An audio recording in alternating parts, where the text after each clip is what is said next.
If you've ever wanted to add extra information to your Shopify products, such as size charts, care instructions, ingredient lists, technical specifications, or downloadable files, then Metafields are exactly what you need. Metafields allow you to store custom information for products and display it on your online store. The good news is that Shopify now includes built-in Metafield support, so you can set them up without installing any additional apps. In this video, I'll show you exactly how to set up product Metafields in Shopify step by step, even if you're a complete beginner. First, log into your Shopify admin dashboard. Once you're signed in, look at the menu on the left and click on Settings. Scroll down and select Custom Data.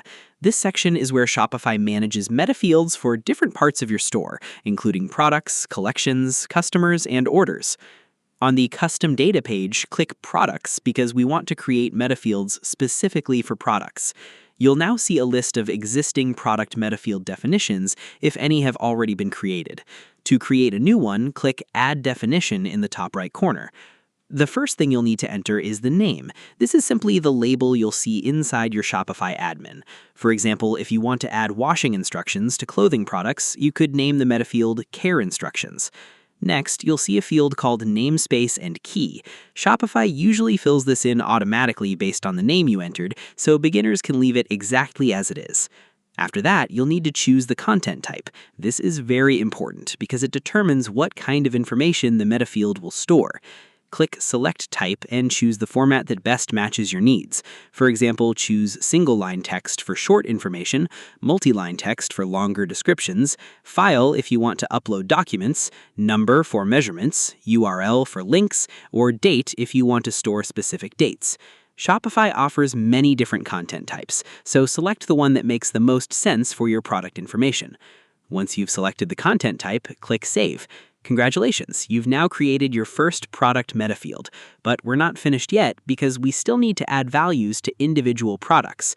Go back to the left-hand menu and click Products. Open any product that you want to edit. Scroll all the way to the bottom of the product page and you'll find a new Metafields section. Here, you'll see the metafield definition you just created. Enter the appropriate information into the field. For example, if you created a care instructions metafield, you could type something like machine wash cold, do not bleach. After entering the information, click Save to update the product. You can repeat this process for as many products as you want. Each product can have different metafield values, making it easy to store detailed, product-specific information. Always test your storefront after setting up metafields to ensure the information displays correctly on both desktop and mobile devices. To quickly recap, go to Settings, open Custom Data, create a product metafield definition, choose the appropriate content type, save it, add values to individual products, and connect the metafield to your theme so customers can see it. I hope this tutorial helped you learn how to set up metafields for products in Shopify. If you found this video helpful, please give it a thumbs up, subscribe to the channel, and turn on notifications for more easy Shopify tutorials. Thanks for watching, and I'll see you in the next video.